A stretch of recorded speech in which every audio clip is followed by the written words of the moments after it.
What's up, everybody? Welcome to episode 37 of Comic Book Nation. How is everybody? Of course, I am not Kofi Outlaw once again. uh, he's enjoying some time away, so we will be holding down the fort here. But I think we got it. I think we can handle this. We good. We have some special guests, so yes, exactly. We got some reinforcements to bring things in. But first, of course, I am joined by our wonderful co-host Janelle. Hello, everyone. Really happy to be here.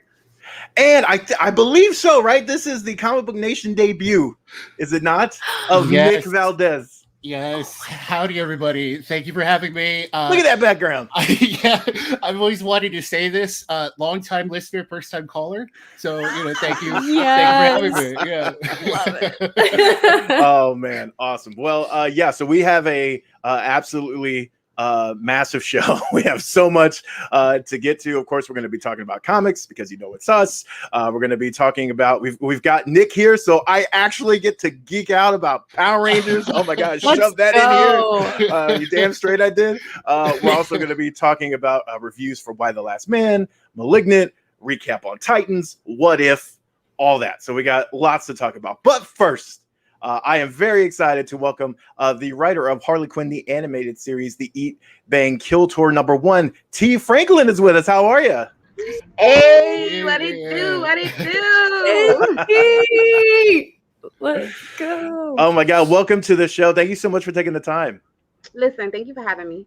Yeah. Thank you for reading my tweet. I'm like, let's do it. Yes. Yeah, as everyone on this show Sometimes knows, the internet's good. Yeah, right. It has its moments.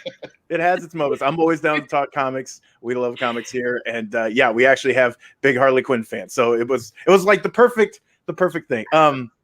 So yeah, let's get started. Just on kind of a broad sense, because this, of course, ties into the animated series. What do you feel that show gets so right about Harley, and what did you kind of enjoy about being able to explore that here in the series? Everything. For real. Watching Harley finally dump the Joker, kicking his ass, hitting him with a bat to the bull. Like, yo, let's go. Finally. He deserved I get why she didn't kill him. But if I was Harley in that moment, I'd have been like, Bob, you got to go. But I loved everything about it. There was some stuff that was like, I don't know. But I watched this show before I even knew that this was my journey. I was already a fan, right? Like I watched the show like 4 or 5 times because it was so good. And then we're in a pandemic and I couldn't even go anywhere. So I was like, that was my comfort, right? So I watched the show over and over and over again. And when we finally got season 2 and the kiss happened, along with like the entire internet, right? Right? Yeah. I just remembered screaming. I think I did a little video on IG. I was like, oh my God, let's take it. Like I was over the moon. Listen, I want to stop real quick because I just want to let everybody know that I am autistic. So if you do see me start stimming and flailing my arms around or doing anything, it is normal and that's me and that's who I am. So I just wanted to drop that in real quick. I also do that, but I'm just very animated. So we can do it together. It was really such a dope show. Like all around, we had disability representation with Psy and with Dr. Psycho. We had everything was amazing. Shout out to Justin and Patrick and Dean and the writers and Kaylee and Lake and everybody involved, cast, crew, everybody involved with the show. Y'all did the damn thing and they won an award. So that's amazing. Right. And now you're part of this too. It's amazing. Yes. Oh, that's so awesome. I'm really excited that you're here.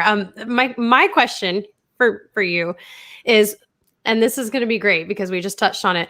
What element of Harley and Ivy's friendship / relationship, because we kind of got to see both, was most important for you to explore? And is there anything you wanted to steer clear of or kind of stay away from? Oh my goodness, loaded question. Okay, I know. I'm sorry. Fine.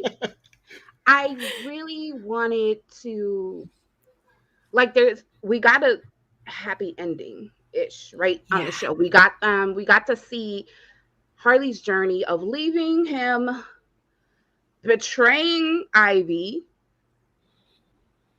getting her heart crushed by Ivy, who was like, "You a little too much, sis. I love you as a friend, but I'm gonna go be with my man," right? So we had all these things, but it's not gonna be rainbows and butterflies and kittens. Like, no relationship is like that. So I wanted to explore what the underneath the line, because everybody in that show got some type of trauma, right? Everybody got some type of trauma, and that trauma doesn't go away just because you're in a relationship. It's there. Yep. And at times it will rear its head without any control of yours. Like, it'll just come out. So I really wanted to show that these two women, although they love each other and they're in this really dope relationship, that they both got some shit, and they both, can I curse? I'm sorry. They both got some We're PG-13 here, so yeah, we they both got some stuff. This comic book is not for kids at True. all. Oh, yeah. Spoilers. But I definitely wanted to show that, they've got some trauma and they really need to deal with that. And I did get to do that. As far as what I wanted to steer clear from, ableism. I'm disabled. Besides being autistic, I have a heart condition and I've had multiple surgeries on my back. I'm a wheelchair user, right? So when people say things like lame, that means somebody who can't walk, right? When people constantly use the word crazy, that's somebody with mental health issues. And we need to be mindful of the things that we say because it hurts. It hurts people. And I know Harley crazy and Harley hand in hand, right? Right. But in my series, this series I'm writing, we ain't got none of those words. I'm not doing that. I love because that. I'm representing not just for Black folks, for queer folks, for disabled folks, for autistic folks. And I want to make sure I come correct, right? I want to make sure everybody can see themselves on the cover, on the pages. And I don't want somebody to read and be like, "Oh, you're so crazy, Harley." I don't want that. I don't want that. And you don't even notice that. Like, you can make a beautiful work of art without including those things. Like, I did not even catch that. Yeah, you did a great job of that. That's really, really strong. I'm very adamant about not using those words because they are so harmful and they have such a loaded, complicated history. And I just did not want to add to it, not on this run. Like, you can tell a story without using ableist words. You really can. It's not hard. And I mean, shoot, I did it for Harley. If I could do it for Harley, y'all could do it for any other thing out there. Yeah. Absolutely. Yeah. No, for real. Absolutely. You mentioned, right, it's the layers. It's kind of the underneath. And those are some of my favorite scenes in the book. Is just like when Ivy has to take a minute. It's just like, it's fine. We're okay. Yeah, we're okay. It's not played for drama. It's not played for just, it feels real. It feels organic because these people are coming in with baggage and things to deal with. So it felt a lot. It was very human.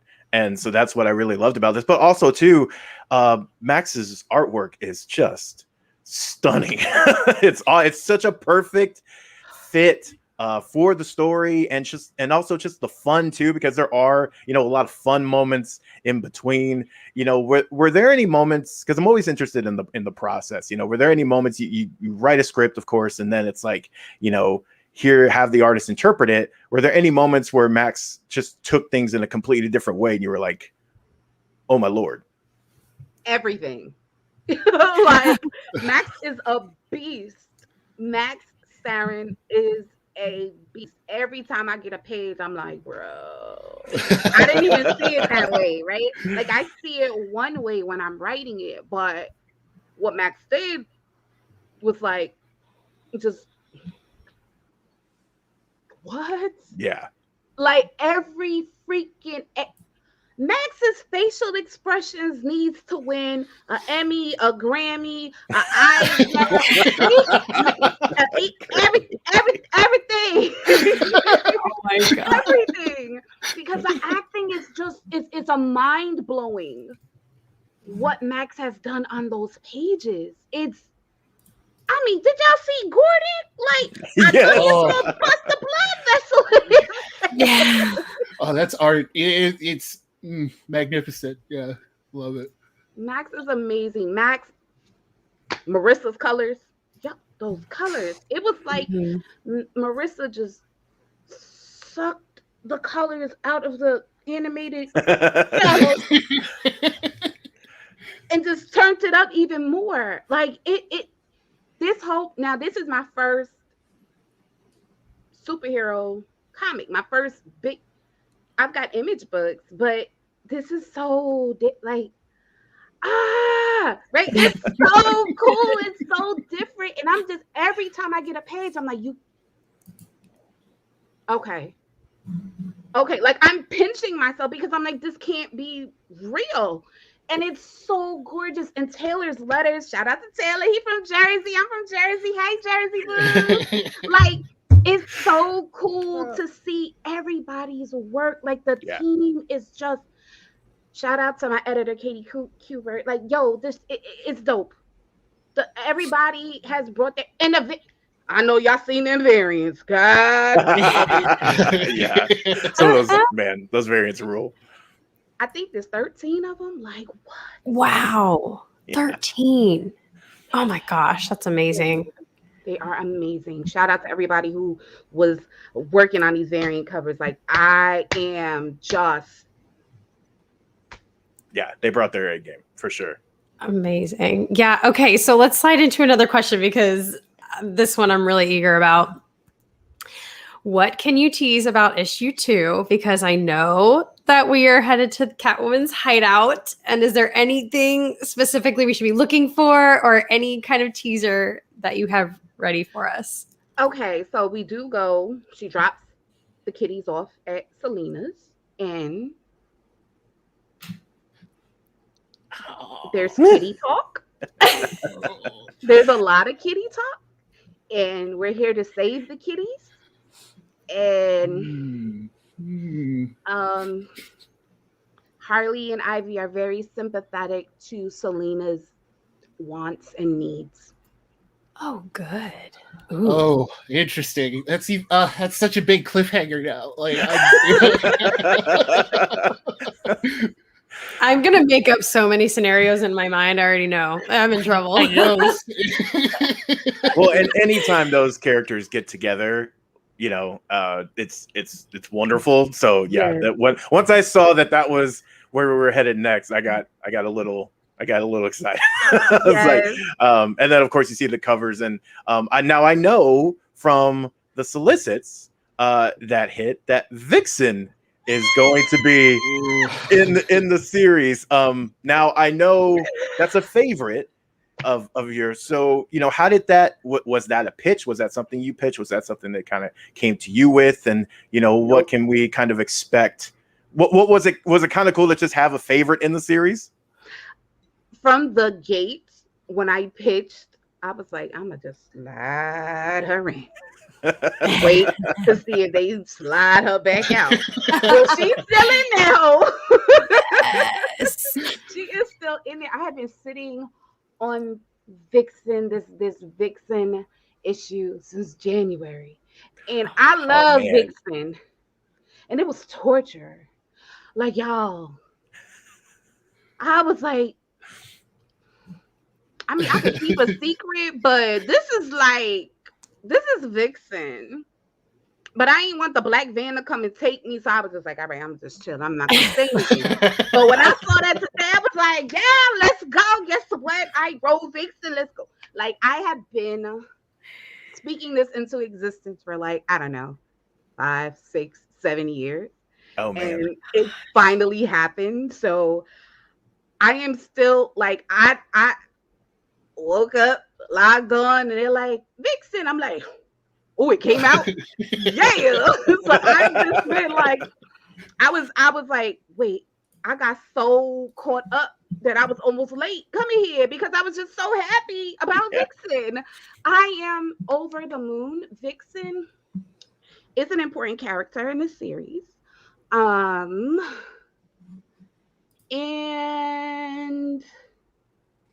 what can I say? Can you tease anything about their interactions, like with Harley and Ivy? I can say it's not. It's not. It's ain't funny though. too That friendly. reaction says it all. Yeah. I mean, Like, I didn't even need to follow it up. That Yeah, reaction like- says it all. I wish this came out in the podcast form because that's going to be hard to like. Oh, that's a tease. It's an even bigger tease than what's coming in issue 2. Like I'm ready. I'm ready for it. I am. Oh my God. And then you see the cover for issue 5 came out, and Harley and Ivy are at a strip club. Let's go.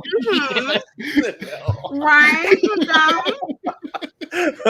Little turkey going on. Right? Got a little turkey going on. And there is on the cover a stripper with vitiligo. So again, it is so important to have these. We exist. Disabled people exist. People with there's somebody with facial differences in an issue that's coming up. Like, it is so important to have not just the conversations, but to actually see it. So I'm like hyped, even though I'm really, really hyped for issue 4, but I'm really, really hyped for issue 5 because we have a vitiligo stripper. Like, what? That's amazing. I said, BC, let me go to a strip club. Well, and that's the thing too, is that for people coming from the animated series, it really carries that same approach, that tone. Like it's a perfect compliment, and more so than I was expecting, actually, because I even thought like, well, maybe they might, have like they might try and rein it in. It's like, nope, like it's wonderful. That's how you want it coming from that show. Now, I know we go ahead. I mean, with the title of Eat, Bang, Kill, like, I got to have the eating, the banging, and the killing of body parts. It's all like, part of it, man. It's a trio. Okay. I mean, she did cartwheel on the coochie. Like, I'm trying to, like, look. I don't know if DC ever give me a book again because they're like, oh, Lord, this girl too much. But I figure let me go and swing for the fence. Let me grab the whip. Let's go.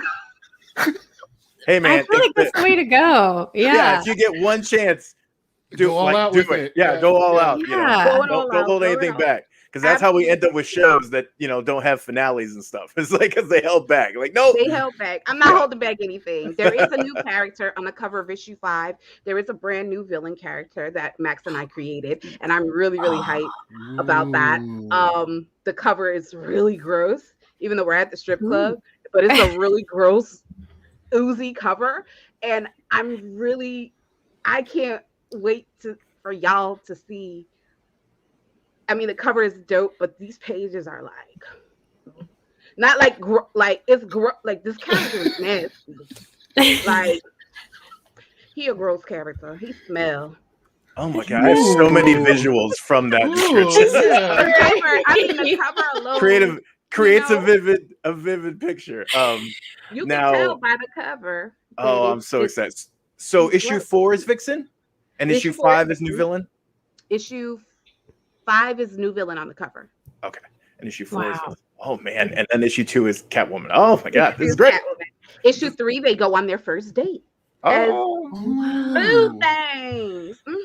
Got a little Lady and the Tramp spaghetti action on the cover. Oh, Yes. this is gonna be fun. It's gonna be so much is. fun. I can't wait. It is. I really, really hope. Like, I know everybody wants season 3, myself included.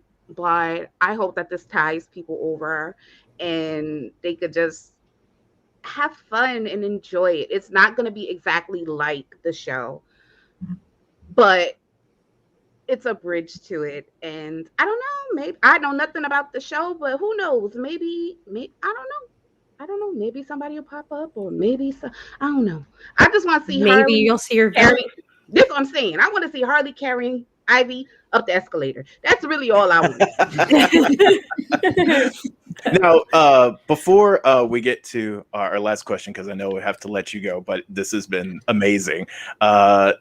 This is canon, right? Like, it's all it's official. Like, it exists in the universe of the show, right? Or no? I don't really. That would be a question for Justin and Patrick and Dean. I'm not sure. I know it's a bridge to the show, but I can't speak on that. Okay. No, it's good to know. No, it's good to know. Absolutely. But I mean, honestly, if they were to just roll with it, it would fit right in. Like, it really is a wonderful bridge to the series, especially for people who haven't watched the series. And by the way, if you haven't watched the series, go watch the series. What are you doing? Go do that now. It's on HBO Max now. You have no excuse. Go do that now. So what is next? Because you mentioned we've got a couple more issues of the series coming up. But what's next for T? Where can fans find your work? Okay, so what's next? I do have a short in the "'Tis the Season to Be Freezing," a DC anthology coming out in December, I believe, December, January, something like that. So that's really cool. I get to work with Yancey LeBlanc on he does Superhero Girls. So I'm really, really excited about that. Oh my gosh. It's a cool, fun story. But I'm also branching into TV. I am officially a TV writer. Nice. So I am. Thank you. Oh my gosh. Can't say what I'm working on, but I've got a few things cooking in a pot, and hopefully DC will be like, let me add some stuff to it. I don't know, but I'm free, y'all. Busy, but free. Yes, you sound very busy. I will make room. Well, I am hyped for that special, because I am all about anything that takes place in like December or like season like that, like the winter season or anything. I'm game for. Also love DC Superhero Girls rules. So very excited for that project, and cannot wait to find out what the TV one is. So whenever you want to make that, and let us know. Oh, trust me, y'all gonna be like, oh snap, you doing that? Oh my gosh. I can't speak on it no more because that black van be circling, and I ain't got no time to be kidnapped. Well, we are not here to get you in trouble. But no, thank you. thank you so much for joining the show. Seriously, if you haven't read the issue yet, it's in stores now. Go check it out. It's also on digital as well. Thank you so much for joining the show. Thank you. Such a pleasure. Thank you to everybody. My Twitter, Ms. T Franklin. You can find me there. I want to shout out to all my followers, and a special shout out, happy birthday to Sean Pryor. He is my big brother, and I'm so happy. He's an awesome comic creator, and I just wanted to say I love him to everybody. Oh my gosh. But thank you so much for having me. Absolutely. Of course. I'm there, baby. Come back anytime, please. It was such a pleasure getting to know you. Oh my gosh. And thanks for the chat. Even you guys, before we even started the interview, she was just so freaking fun to chat with. Like, we talked about her amazing tattoo. Like, you've got to follow her. You've got to check out her work. Like, she just awesome. So nice meeting you. Thank you all. Y'all have a blessed day and be safe. Stay masked up, everybody. Masks up. Masked up. Let's go. All right, y'all. Be well. Thank you so much. Well, that was awesome, man. I love you. We should start out the show more with comics. That is the most bad comment ever, and I mean, I'm just saying. I'm just throwing that out there. Here to go against it. He's somewhere like, no, we are not. This show's already enough of Matt's agenda. We're not doing it. All right. So that was awesome. We will, of course, get to the other comments because we have 2 more issues to tackle. We will get to those later in the show. And real quick, let's go ahead and take a break, pay some bills, and when we get back, we will get into a bunch of movies, TV, and more.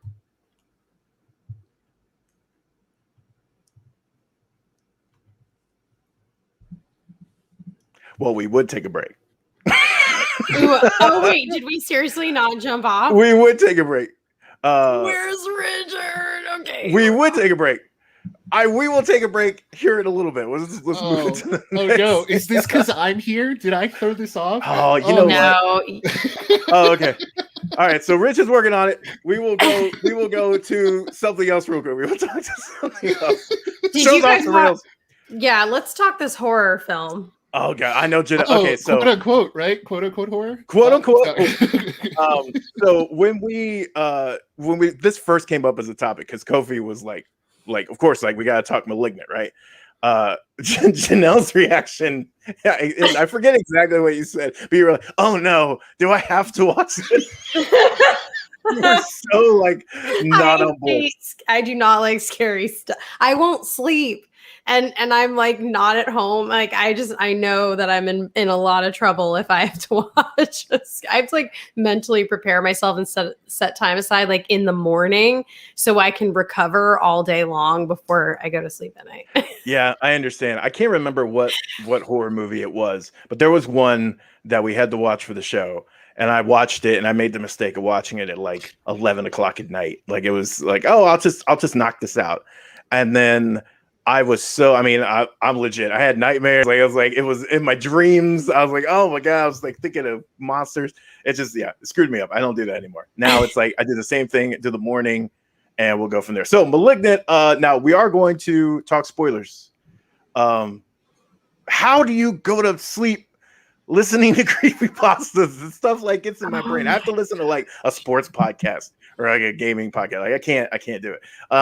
So we have to talk about spoilers though if we're going to talk Malignant, because I feel like there's no way to not address that. That's the biggest point that everyone's talking about in this. So again, spoilers coming for Malignant.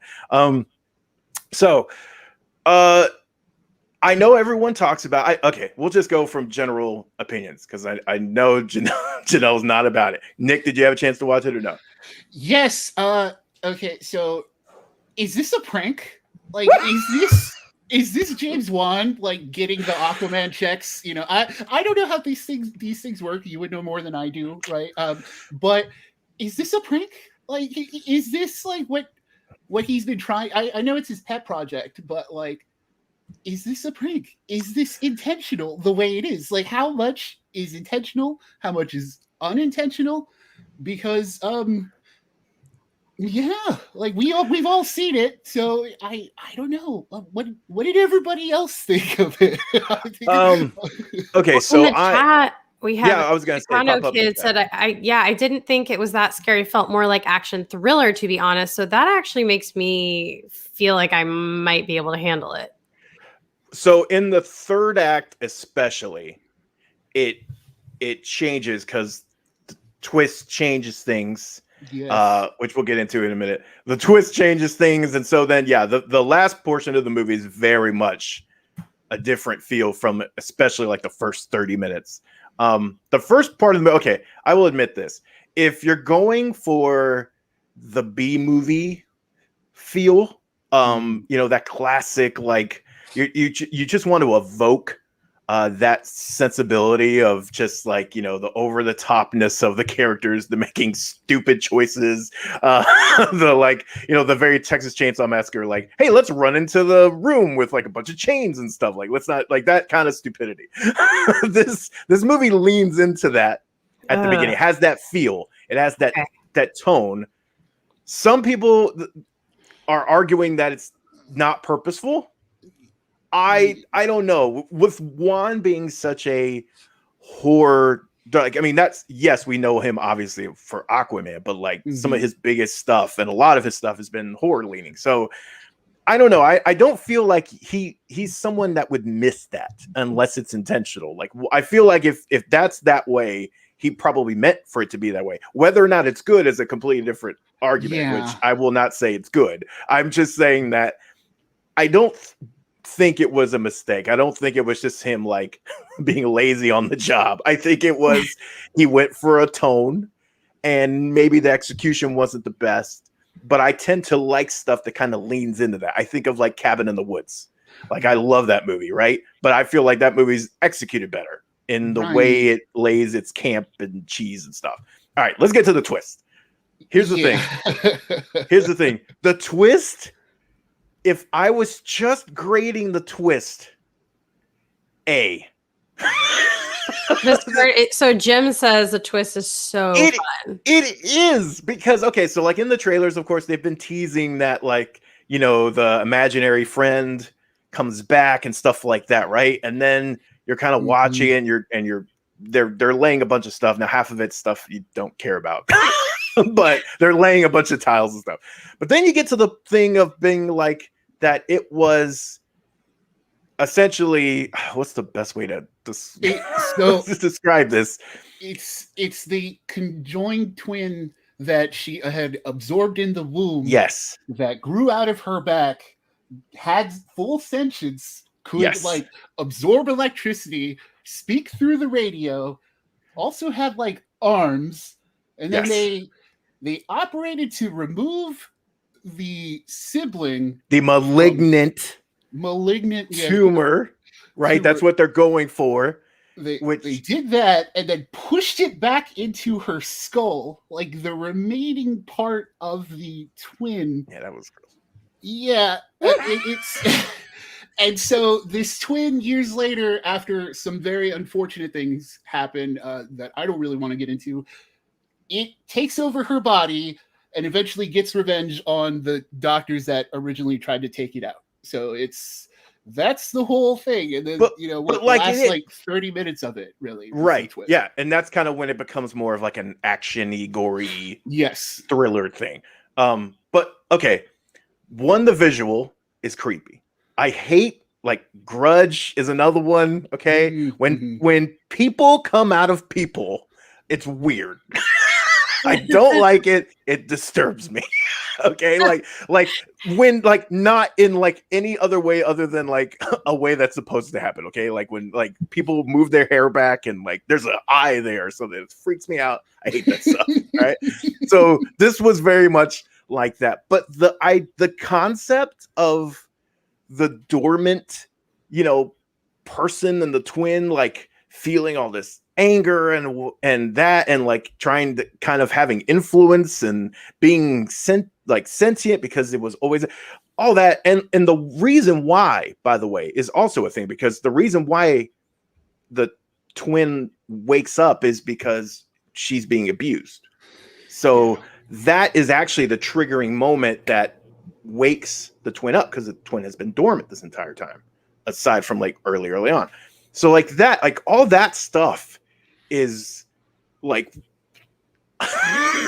just what, but in a good way. I was like in, and then when it's like, oh, but there's hands, and now I have powers, and like some of that stuff is when it goes off the rails.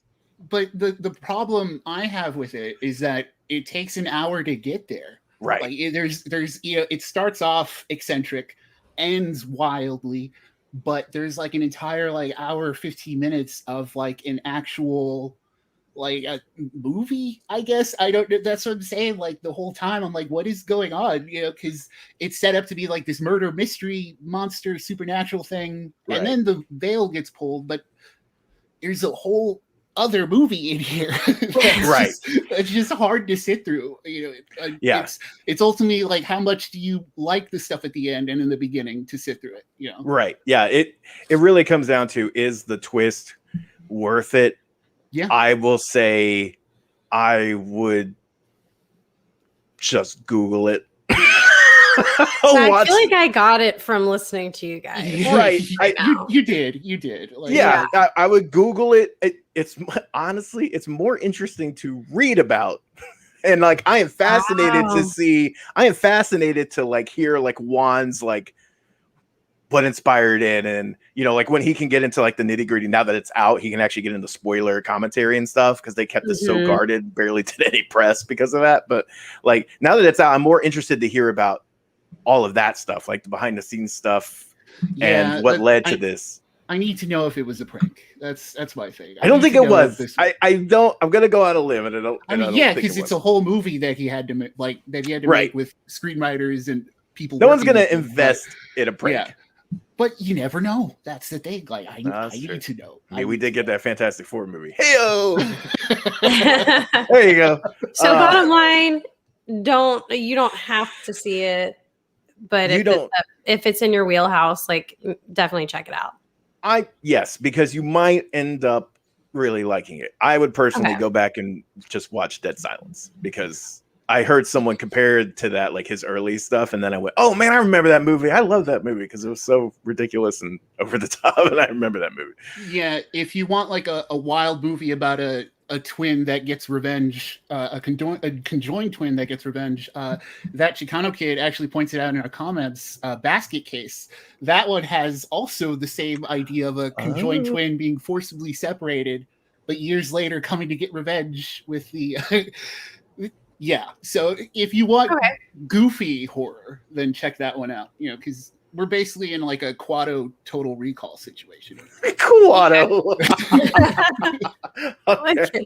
Oh my god. All right. So we are prepped. Before we get into the next thing, because I definitely have thoughts on that. Let's take a break and pay some bills, and we'll be right back.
And we are back. Okay, so if people follow me on Twitter, they know I was talking about a mystery show. I was saying I just watched the like, I forget how exactly I phrased it. I was one of those people. I'm like, wait, what show is it? Yes. So, and I left it vague because I didn't want to like, I was saving it for this. So that leads me to our segue into Why the Last Man on FX. Okay, so right, I didn't respond purposefully. It wasn't like I was ignoring, but I was like, oh no, I gotta save it for the thing. All right, so Why the Last Man on FX, of course, is based on the, I will say, classic, you could say modern classic series by Brian K. Vaughan. And it's been in development for what seems like forever. And it's one of also the shows that, like, because of the premise, you're like, man, how did this not get made sooner? Especially with like The Walking Dead being around for so long. And, you know, that jump has already been made with concepts like this, especially kind of, this isn't even all the way post-apocalyptic, but you know what I mean? So now we're here. We finally have it. We're up to episode 4. And, so my comment was specifically the first episode. Which it's kind of like, look, if a show needs to at least make a first impression on you, even if it doesn't get really good until later, it still needs to like hook you and capture you, whatever. I don't know how many times I looked at the timer, like the bar that pops up at the bottom, you know, and shows you how much time you have left. I looked at that thing 5 or 6 times. And every time I looked at it, it felt like the timer got longer. I looked at it and went, how are there 30 minutes still left? Like, no way. The last 20 minutes lasted 4 days. I kid you not. It was so long. It was so boring. How do you make this premise boring? I mean, for those who don't know, the premise is essentially that something, and it's part of the mystery, obviously, of the story, mystery virus or something affects all of the men in the world, and they all like just die at the same time on the same day. Everything with a Y chromosome. So yes, like right. animals, Yes. people, yeah. And so when all of them die, there's only one person with a Y chromosome remaining. And so that is the person we follow. And they have a little monkey who's amazing. The monkey's great. And then you see the world, kind of what happens after, because it's the first episode really kind of dives into like the couple days before the event, they like the day after, and then the moment of. But they tease the moment like the entire episode, like the moment finally hits at the end, which you kind of almost expect, and they tease little things, right, of that something's happening and something's coming. But I don't know. Okay, I'm more curious to see what Janelle and Nick thought, because for me, I could go on this all day. Like I have issues with just how this is laid out and stuff. But what did you guys think before I go too long? Nick, you can go first. Oh, I feel bad because like I would like to come back, but here comes another negative thing. I completely agree. I made it through 2 episodes before I decided to not continue. There's a lot of complicated feelings because like when I first read the series years ago, now I have a more nuanced opinion of gender and identity and all of this stuff that goes along with it. So already the premise seems a little outdated, already, because there's a lot of things in it. But I'm also tired of shows about like a certain kind of character as the lead in the center of it all, but it also has Diane Lane. So She was great. Yeah, so I'm like, I want to keep watching. Yeah, I was like, I want to keep watching this for her, and those final minutes of the pilot were great. So I'm just, I'm too conflicted to keep going after 2 episodes. I think that's all it is. Like it's way too much to watch to like sit through something I'm not all completely into. Okay, yeah. So for me, I chose to watch all of the episodes that were out instead of Malignant. Okay. So I made a decision. I was like, I have Titans, I have What If.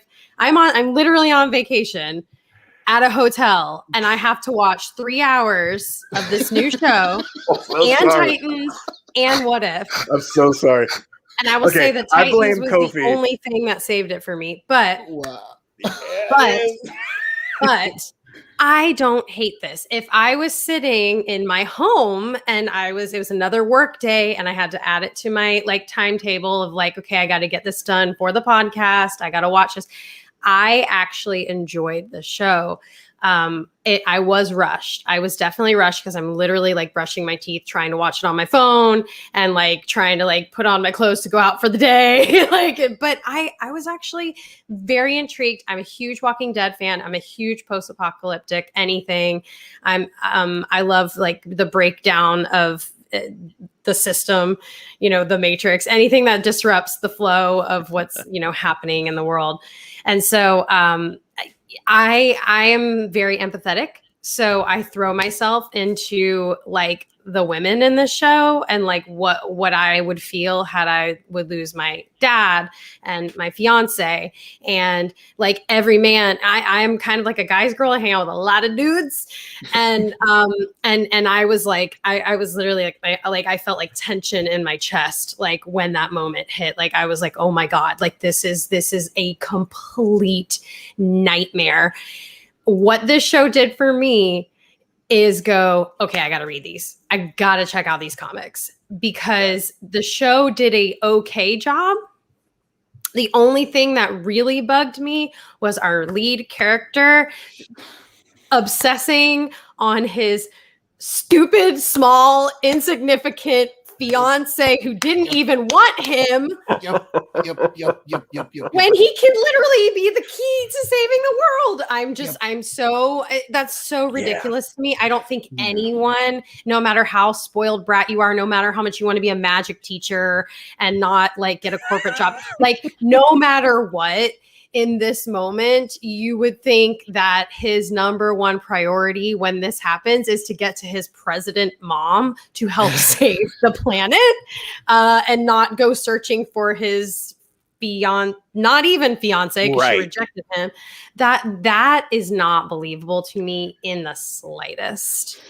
Yeah. That's the only thing that bugged me, but the premise is so sick that I have to keep going because I want to understand where this goes. And because I don't have that comic background, I am so intrigued. Like I have to know, like where is this going? Why is it like this? Who is this agent taking care of him? Is she good? Is she bad? Like I need to know all these things. And so I'm definitely going to go read the comics. Yeah. I'm going to keep watching the show, but I'm going to read the comics. So number one, yes, Bri would go off. That is Janelle's. Yeah, that ruled. And that's also why, look, that's why we love the show too, is because we come from different angles on this, and it's cool. Look, I'm not gonna lie, your enthusiasm for the show almost made me want to like keep going. I'm in Nick's camp. I don't know.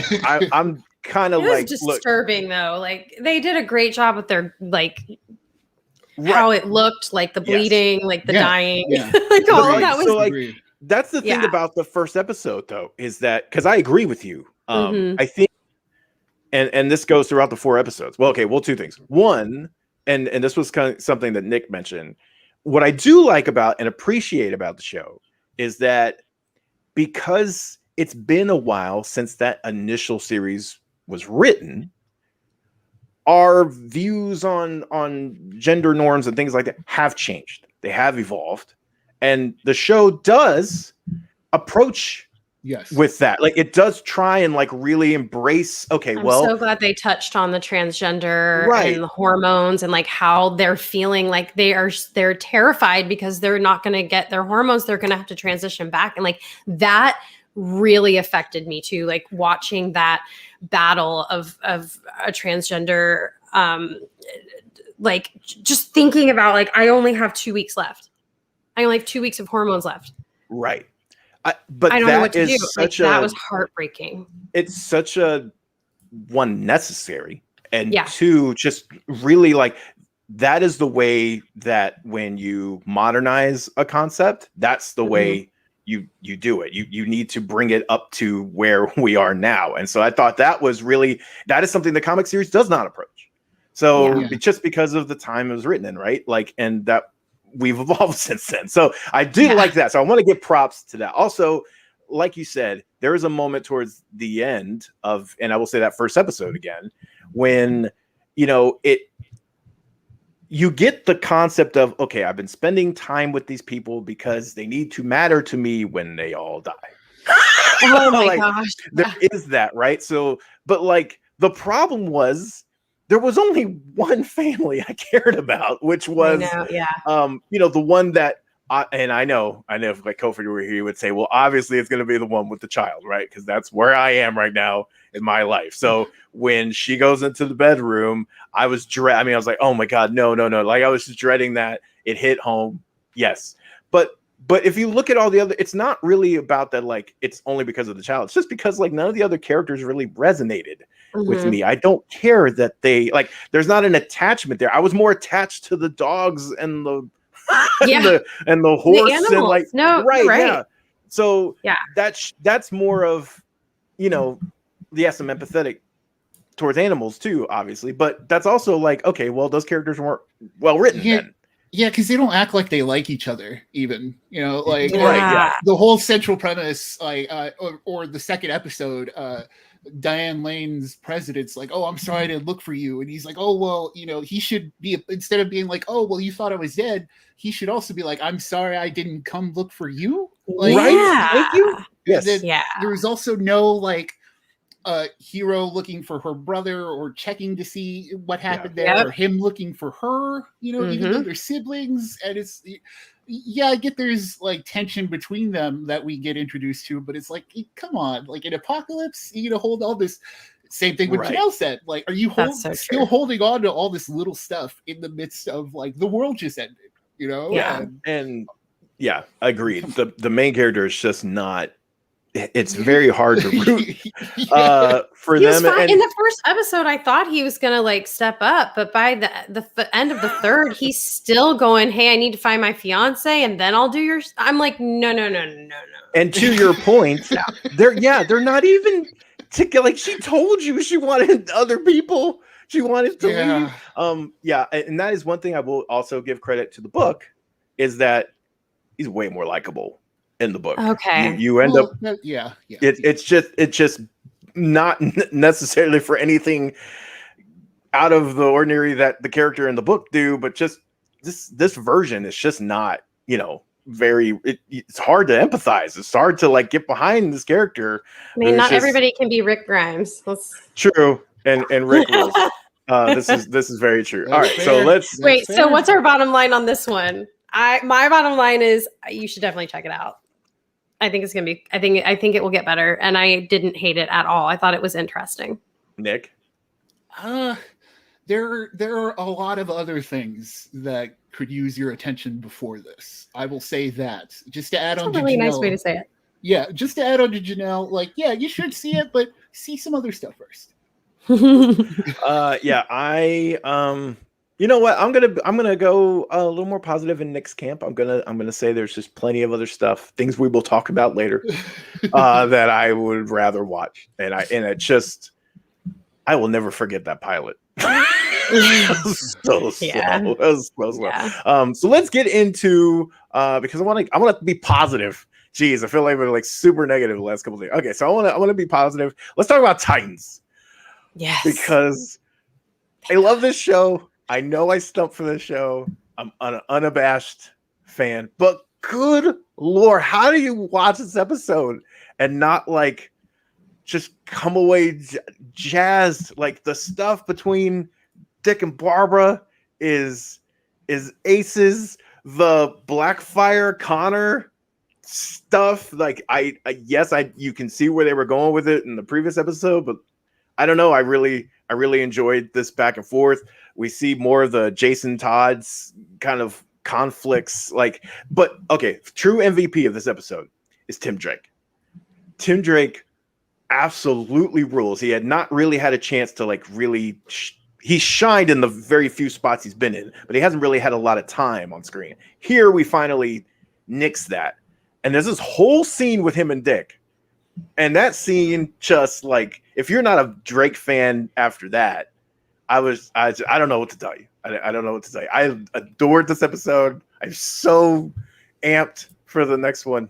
There's my, see, I was positive. There's my spiel. That's great. That's my spiel. Janelle, what do you think? Yeah, great. Another awesome episode.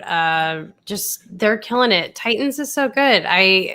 It's really tough to binge it, which is what I did because it's so depressing and dark. But now that I'm finally getting to watch it the way it was supposed to be watched, like weekly, it feels so good. It is so refreshing. It is just the right amount of dark, but also like there are certain like tiny moments of lightheartedness and almost humor at times. And I just love, they did such a good job with these actors casting these roles. I just feel like they are all spot on. It's really good. Nick, did you check out Titans? I don't know if you did or not. No, I'm more of a Doom Patrol guy. Doom Patrol's coming, man. Yeah, Are you super excited. I can't wait.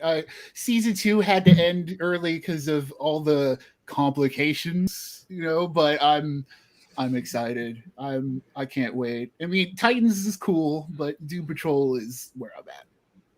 Hey, that's next for me. I will not hate on that whatsoever. Yeah. That's good.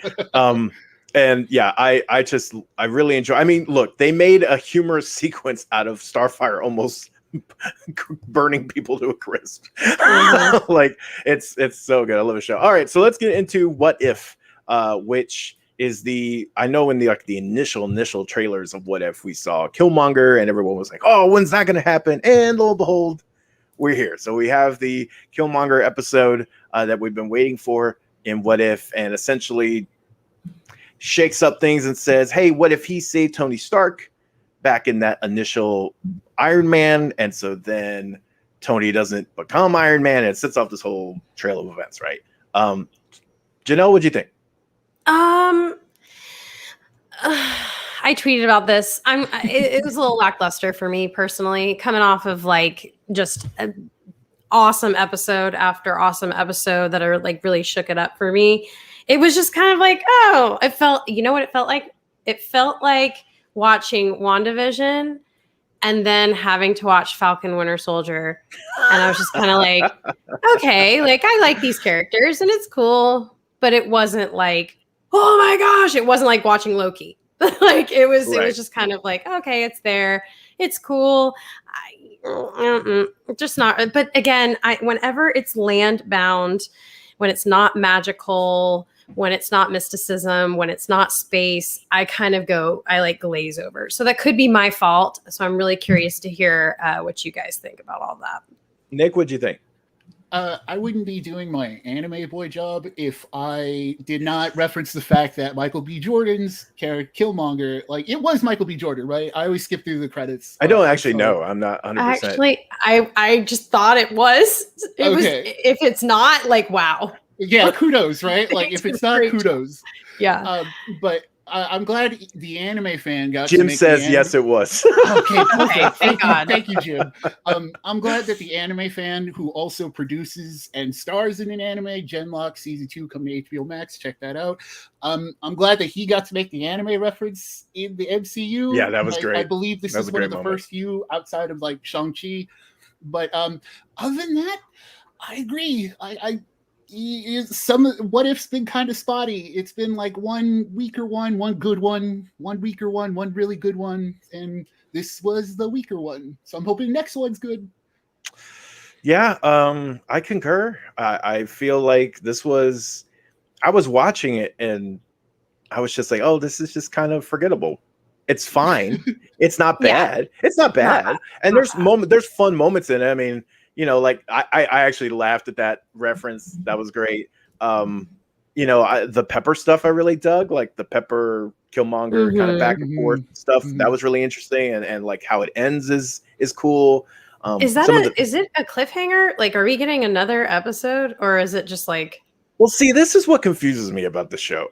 I was told, I was lied to. I was told, I was told that like by episode 3 or 4.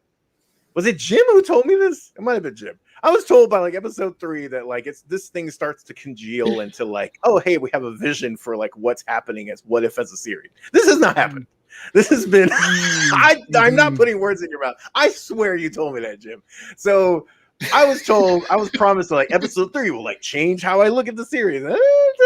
It's not and there's no. Yes, I know we're like supposedly building to like Guardians of the Multiverse type thing, but like, man, this just seems kind of aimless. And if that's what we're building towards, like, yes, if that's the case, then we're going to get an episode that builds up a different person, and then maybe the second to last or last episode, we finally get them all coming together, right? Yeah. That seems to be. I'm okay if it's not. I'm okay if they're each individual stories, but you gotta tie the bow on the end. You gotta Doctor Strange episode it. Like you gotta like kill everybody, or like destroy the universe, or you gotta like just start over, or give me a happy ending. Like there was no like ending to this episode. Exactly. Okay, so that puts the perfect point, because here we get that Shuri Pepper thing, and that's cool, but like, you know. And then like one of the other ones, right? We get Nick Fury kind of talking to Captain Marvel. Like we get some of these things, but then they just feel like they're sitting out there. Yeah. Because you never get any reference to them in the next episode. And then if they're gonna call back by the end, some of these are forgettable. You might forget. Yeah. It's just not. This series is not clicking. in the way that I want. And I feel like it's because what Janelle said, they're not leaning into one or the other. They're doing this kind of right in the middle thing. And I more wanted just really interesting one-off stories. Man, good Lord, not everything has to build into a damn continuity in time. Not everything has to be I like connected. the individual stories. And I will say that, like, I feel that I'm definitely more into this show than you. Like, I'm a big fan. It was just this episode specifically just didn't really get me excited the way that I literally had tears in my eyes watching the Doctor Strange episode, or like I was mouth open, like during the Avengers episode. Like I was like, during zombies, I was like, what? Everybody's dying. Like, it's just, I had moments of like, oh my God, watching other episodes. I did not have any moment in this last one where I was like, oh, wow. Like there's none of those. But I do love the series. I really, really like the series a lot. Like, I am going to rewatch the whole thing. Yeah, personally. I Go wish ahead, it Nick. had more fun. Like I wish it was just like, if it was going to be these 30-minute one-offs, or either extend them to the hour and do like 2-parter what ifs, so we can see the end result, or be fun. Like if you're gonna murder all the Avengers in one episode, have more fun with it. Like the zombies one, it was more about the jokes than the actual zombies. It's just like it's so stuck. Like, for something that's supposed to be the multiverse and telling us so much about like what else could be happening, there's not a lot of what if going on here. It's so Oh my God, that needs to be a quote. That needs to be a perfect. That is. Oh my God, that's right on the nail on the head. Just yes, it doesn't feel. It feels like they're they don't want to go too far away from the MCU-ness, and so they don't take enough risks. Which just I'm not even some of the characters, because like Ravager Thanos is great. There are things I can point to throughout this whole series that are awesome and love those ideas, but they don't go with the storytelling. They don't go far enough, or they don't just go, well, this is all like here's our big plot points and we need to kind of move this. If it's all connected, it's just kind of in the middle. And I am about 50-50 on the show. I don't love it. I don't hate it. And about every other episode for me is great. And it's like, oh, that's an awesome episode. And then it's like, oh. So I would recommend watching all of What If over the Last Man show. You know what? There you go. There are more things to watch. It all comes back to that. Or drop them both and make sure you watch Titans. Thank you. Yes. Freaking yes. That is my rec. Like, put down why, let it simmer, go watch Titans. We're almost at the finale. I was so excited about seeing Thanos in our comics. Oh, yes. You know what? That's a perfect segue, Janelle. Let's get into comics real quick, because I want to make sure. Now, of course, we talked about Harley Quinn. And we'll have, you can always check out our full review and everything on Comicbook.com. But we're going to dip into the other 2 books, since we've already given that some time. We're going to talk Eternals, Thanos Rises, number 1. That was not a deep voice that I was going for. It was not boomy. Great.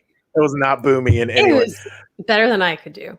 All right. So, it's fitting that Jim is in the comments and we're going to talk about Eternals. Okay. If you were curious, this story is a really good encapsulation of how Thanos came to be and some of the kind of core building blocks of Eternals. I'm very curious, before I go off on stuff, what did you guys think of this issue? Nick, you can go ahead. I like Thanos, so more Thanos is good. Just an offhanded question. You would know more about this than I do, Matt. Like, does this mean we're getting like Thanos stuff in the MCU? Are we getting more of that in like possibly Eternals, or I don't know. That's my takeaway. It's just, I'm like, what does this mean? It's funny. You can't have, like, now, because the comics are so future MCU centric, right? It's like every new comic story feels like it's created in a way that you could cherry pick elements right for the MCU. Like, I read books like this now and go, oh, well, this is clearly a structure for bringing this into the movies, right? That's a good question. I would typically would say yes if we hadn't just, killed him. like if we hadn't just like whisked him out of existence. But then again, this very much the core concept of the Eternals, right, is their namesake, is how they come back. And not even that they come back, because that's kind of the most boring part. It's the how and all the kind of political intrigue amongst the group and deciding like who to exile. What do you want to do this lifetime? That stuff's, to me anyway, the more interesting stuff. And that's what this issue actually delves into a lot, which I really enjoyed. I don't know. I would say the foundations of it, maybe, but Thanos himself, I don't know. Maybe that's the case. Maybe do they reveal this is in fact canon at some point, and they do something like this where he can return. But do you want Thanos to return right now in the MCU, or do we still need a while to kind of put him on ice because we've had so much of him? I do. I want. I do. That was such a great thing. Janelle, what do you think of the issue? It's a lot to take in. I'm literally almost finally done with reading most of the early Eternals comics, and kind of like the first introduction of them. And it's a lot. It's a lot. It takes me a long time to get through them. I love the concept of the Eternals. It's just a lot of information to take in, and it's a lot of explaining in the dialogue, which can be super intimidating. But I'm so glad for the payoff at the end of the book. Like, I'm so glad I got the Thanos, because I'm like, wait, what does this have to do with Thanos? There's a lot of explaining. There's a lot of like, trying to understand who likes who and who doesn't, and why they don't, and where they went. And there's just a lot of that. And it kind of made my brain hurt a little bit. But I just, as soon as like the whole Thanos thing and all of that was introduced, I went, okay, I'm just going to kind of like sweep all that other stuff under the rug and just kind of like live in this moment of like, okay, this is basically like Thanos's mom and dad. And this is really interesting. So I think that Eternals will always be that way. I think that's just kind of how it is. Cause even in the very first, like really early comics, it's the same vibe. Like, I'm like, oh God, what am I reading? I don't know what's going on. But I'm enjoying the process because it's up my alley. Like, it's something that I dig. So I actually liked it.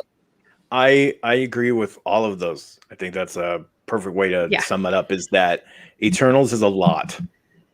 Yeah. That's the tagline. Eternals is a lot. Like that. Now that needs to be on the front of the book. I get why so many people, so many comic readers were like, wait a minute, what? They decided to make an Eternals movie? Like, what? Now I understand why so many of you were like, I don't get it. Like, I can't believe they're going to do this. But I'm so glad that they are. And I really hope they make it clean and nice and easy to understand their origins. Okay. So that right there to me is like that is what I'm hoping for in the movie. Because the MCU has a really good reputation of doing that. They're very good at streamlining origin stories. Yeah. And boiling them down to their base prospects. Whether you like it better than the one in the comics or whatever is inconsequential. It's the fact that a whole new audience is being exposed to these characters that isn't, necessarily looking for like as in some cases dive. Convoluted, I will say, but also complicated. Like, you need to get it across in a way that someone can easily understand. To me, this book does not do that. At all. This book is very much a comic book, and it embraces kind of the exposition heavy elements of this. I mean, there's a part where there's a one page, it's just a chart of telling you where everyone stands on old issues. And I went, okay, I understand Hickman does it, and I don't even like it. X-Men, right? I see you. I don't even like it when Hickman does it, okay? Because like, I don't like the info dumps. I'm like, just find a way to tell me that in story, and don't do that. But I didn't even read that. I'm not even gonna lie. I skipped over that one. No, that I tried. I gave up halfway through. Not doing it. So it's weird because this issue is so slow at the beginning. It's a slog to me anyway. It was a slog getting through the first half of this issue. And then, yes, you start to see the payoffs creep in, start to see some of the things happen, and that's great. And by the end, it felt like, okay, my time was well invested. It doesn't mean that the issue was flawless and that the issue couldn't have been trimmed and streamlined a bit to really get to, you know, some of the things. It's like some of that stuff really doesn't have anything to do with like the overall premise. So I ended up liking it, but I was in Janelle's corner. Like I wasn't a fan at the beginning. I was like, oh my God. And then it got me. Speaking of X-Men, you're just all about the segues today. Let's go. Trial of Magneto. Number 2. Of course, this is we pick up where the last issue kind of left us, like what happened to Wanda. She's pseudo still alive. We don't know if she's still alive. She's in another place. We don't know that. And of course, Magneto is accused, and all the things are shaping out to kind of pin this on him. This issue leans further into that, and he's like doing the very Law and Order-esque, like, it was me, I confess. I don't understand this concept. I know why they're doing it. They're doing it to kind of reset her and come out of this with like a clean, this is who Wanda is. Let's get rid of some of the baggage that she's had for a long time, that kind of thing. I understand where we're going with it. I don't love the execution because this still feels very Avengers versus X-Men. Characters are not acting as they have acted in all of the other books, Magneto included. Magneto is so much better than this. So this is such a regression to that character if you've been keeping up with House and Powers and all the things that have come after. This is not that Magneto, so it just feels so, it steps back. And then like I did like the Avengers get to come to Krakoa and interact with the X-Men, and I will always love Emma Frost interactions with anybody because they even talk about the whole Captain America thing, and she's like, he calls her ma'am, and she's like, ugh, like she like that whole thing is the callback to the gala, right? So there's a lot of fun stuff there, and I like where we get to at the end. Because again, it feels like a step towards that whole putting her on a plane and a fresh start, but it's just this just feels so forced, and unless they just come out of it at the other side and are able to justify it, which 9 times out of 10, when a character is acting like they're not supposed to be acting, that does not happen. Like you always kind of look at it and go, no, that didn't explain it. I'm not sold. That's how I feel about this issue. What do you think, Nick? I'm not keeping up with X-Men. Apologies. Oh, you're fine. No worries. Listen, I wouldn't either if Matt wasn't like, we're reading X-Men this week. This was the vote. I'm not taking blame for this. This was voted. Matt, I liked this book. I liked it. See? I felt like I knew what was going on because we have been staying on top of this, from the gala and everything like that. And I actually enjoyed it. Again, I do not have those bounds, those things holding me back of like, this is not how Magneto acts. Like, I'm just I'm like, okay, why you got to impersonate me like that? Why you got to make me sound like that, You have a deep voice. I'm just kidding. That's your Thanos voice. That's hurtful. That's very hurtful. But I really enjoyed it. I loved the art. I'm a big fan of Wanda. I was really excited to see the Avengers. It had moments. It was easy to understand. There wasn't too much dialogue. It was an easy read for me, and I enjoyed it. I actually loved all the comics this week. So for me, this was like a win week.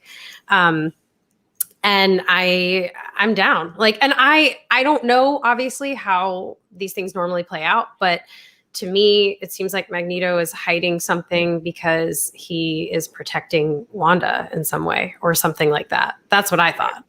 Like he's trying to protect her, and he's not really a villain. He cares about her and he's looking out for her. I don't know. That's what my mind was going to, but maybe I'm wrong. Janelle just checked me. That's what a check looks like. Janelle just totally checked me. It's good. And it needs to happen every now and then. Anissa does it all the time. It doesn't happen very often. Let's be real. It's not. We're talking comics. It's good. It needs to happen sometimes.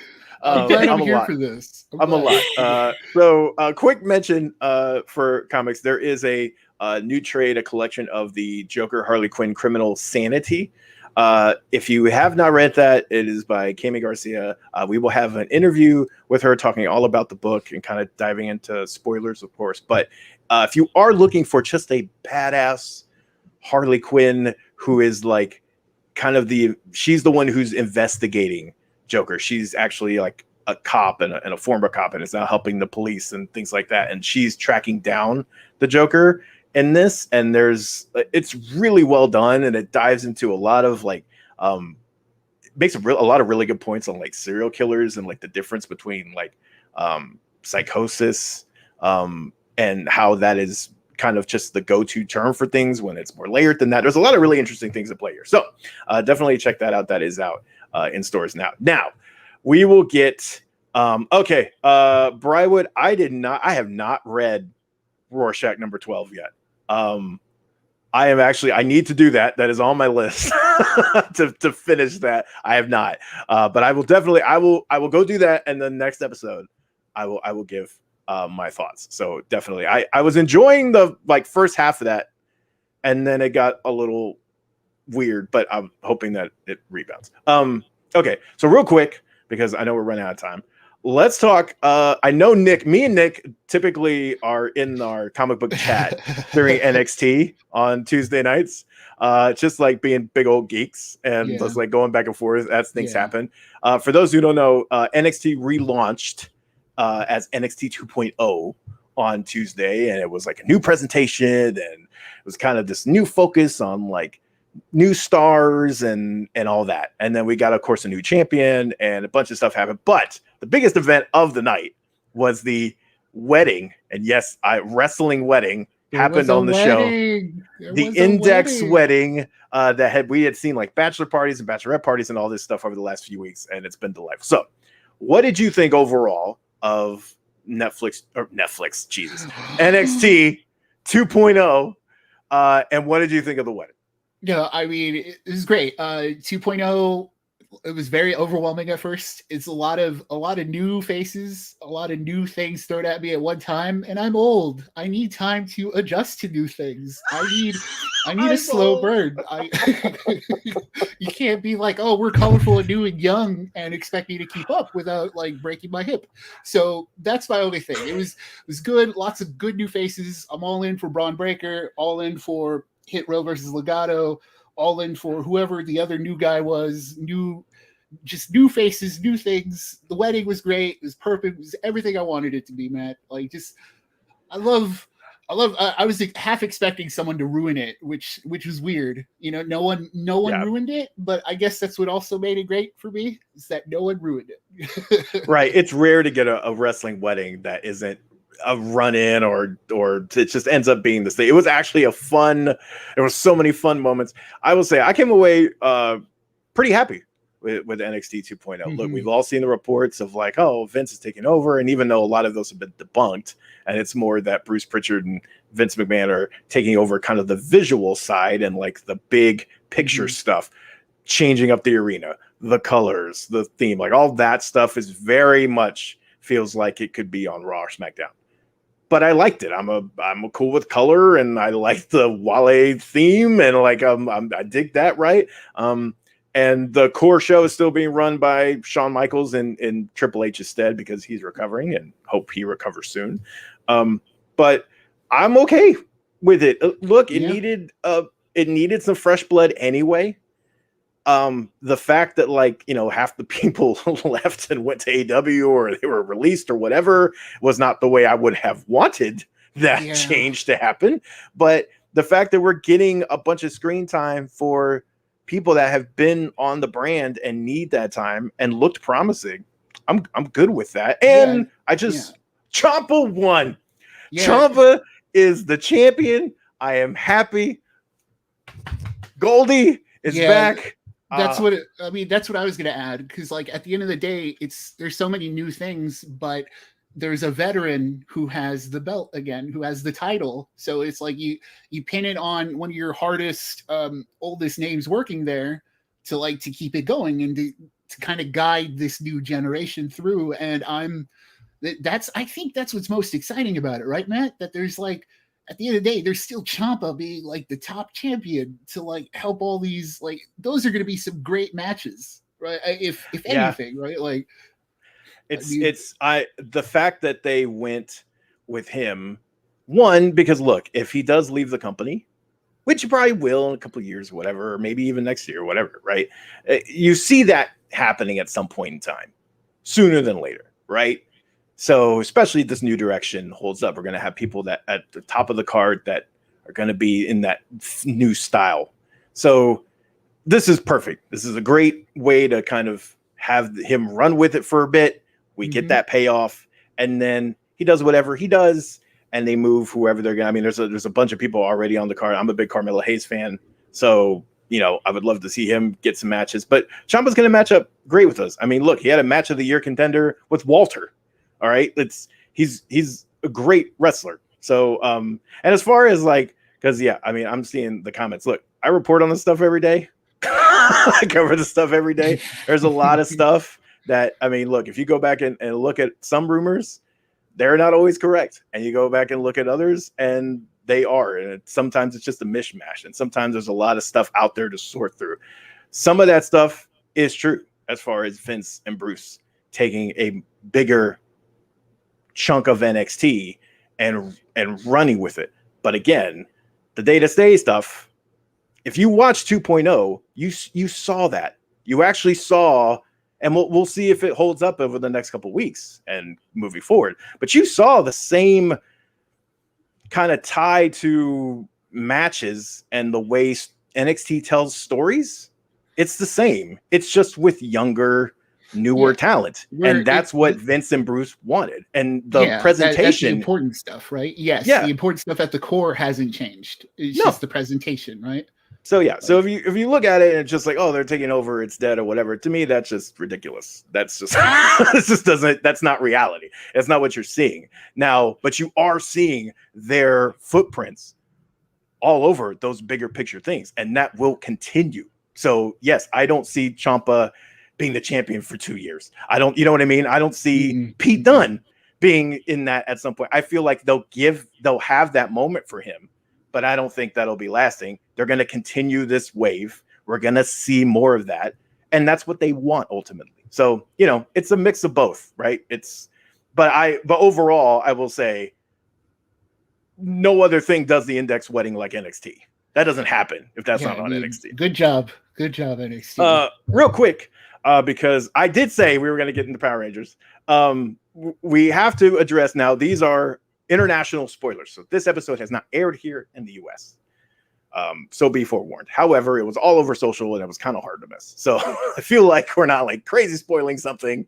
That Izzy was revealed in one of the new episodes to be the first LGBTQ plus Ranger in the show's history. They've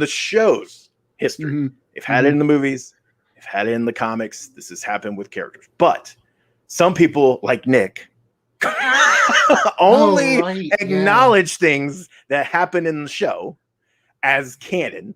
So for those, just this like is the first time.